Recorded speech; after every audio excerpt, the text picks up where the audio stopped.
Cuba plunged into a countrywide blackout after the collapse of one of its major power plants Friday.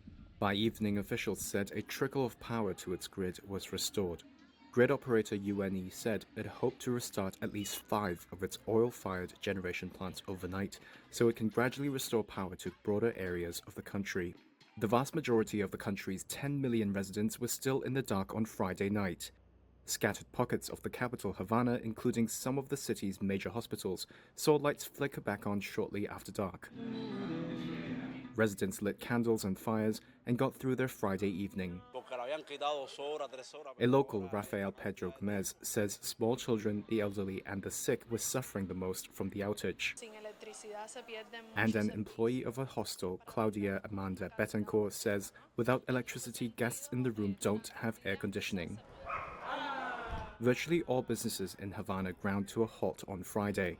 Earlier, the government was forced to close schools.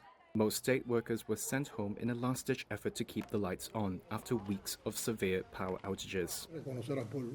Cuba's President Miguel Diaz-Canel on TV told people to remain united and urged caution to residents from misinformation on social media. The blackout comes as residents are also suffering from shortages of food, fuel, water, and medicine. Officials blamed the outage on deteriorating infrastructure, fuel shortages, and rising demand. They also said strong winds from Hurricane Milton last week hampered fuel deliveries to power plants.